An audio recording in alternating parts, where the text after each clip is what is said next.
Hello বন্ধুরা, সবাই কেমন আছো? আমি খুব একটা ভালো নেই, কারণ আজকের এই দিনটাতে আমার এক প্রিয় মানুষ আমাদের ছেড়ে চলে গেছে। আজকে ছিল আমার বাবার বাৎসরিক কাজ, তো এই দিনটাতেই আমার বাবা আমাদের ছেড়ে চলে গেছিলো। তো মন মেজাজটা সকাল থেকে খুব একটা ভালো নেই। বুঝতেই যার যায় সে বোঝে যন্ত্রণাটা। তো মনটা আমার খুবই খারাপ ছিল সকাল দিকে, যে আজকে আমাদের মধ্যে আমার বাবা নেই।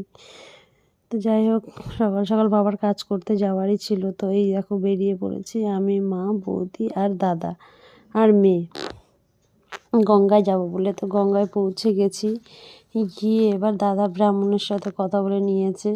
এবার এই দেখো সেই ব্যক্তি আমার বাবা। তো খুব মনে পড়ছিল বাবার কথা। জানি না কেন এরকমটা হয়েছে, আমার সাথে হয়েছে, কারোর সাথে এরকম না হোক। সবার বাবা মা চিরকাল বেঁচে থাকুক, বেঁচে থাকে না জানি, তাও মানে আমার যে কষ্টটা হয় সে কষ্টটা দিয়েই বলছি সবার বাবা মাই বেঁচে থাকুক। আর মা দেখো মনমরা হয়ে বসে আছে, মাকে নিয়ে যাইনি, এবছরই নিয়ে গেছি। তো খুব ভালোভাবে কাজবাজ করেছি, কিন্তু মনটা তো একটু খারাপ ছিল। তো যাই হোক, কাজবাজ করার পরে দাদা বৌদি, যেহেতু দাদার কাজ করতে হবে, তো দাদা আর বৌদি গঙ্গায় বাবার ফুল টুল সব ভাসাচ্ছিল। তো আমিও সঙ্গে সঙ্গে যাচ্ছিলাম, যেহেতু দাদার করতেই হবে। তো দাদা যাচ্ছিল আর বৌদি যাচ্ছিল, আমিও সাইডে ছিলাম। যাই হোক, আমি কী করে বলবো, আমার মনটা খুব খারাপ ছিল আজকে। এই দেখো দাদা ফুলটা দিয়ে দিয়েছে, দাদা আবার দিয়ে আমাদের একটু গঙ্গা জল ছিটিয়ে নিল। আর আমার বাবা মারা গেছে প্রায় 7 বছর হতে চললো, কিন্তু তাও জানো তো কোথাও যেন একটা বাবার কমতিটা থেকেই যায়। সেটা তোমরাও জানো, কারণ তোমরা, যার বাবা হারিয়েছে সেই জানে।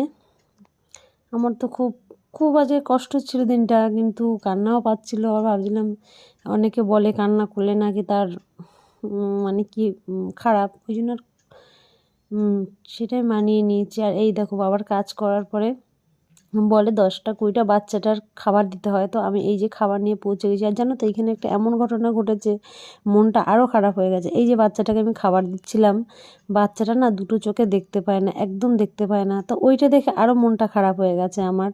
যাই হোক, বাচ্চা সুস্থ হলে সবার মন ভালো লাগে। তো আমি এই ভয়েসটা দিচ্ছি, দিতে দিতে না আমার মনটা খুব খারাপ হচ্ছে। যাই হোক, আমার গলাটা যদি একটু খারাপ হয়ে থাকে কেউ কিছু মনে করো না। তো ওই বাচ্চাটাকে যখন খাবার দিচ্ছি, মানে নিজেরই ভাবছি যে হয়তো মানে ঠাকুরের কী লীলা বলো, বাচ্চাটা দুটো চোখেই দেখতে পায় না। তো যাই হোক, আমি আবার আরেকটা বাচ্চাকে ডেকে খাবার দিলাম। বাচ্চাটা তো অনেকটা দূরে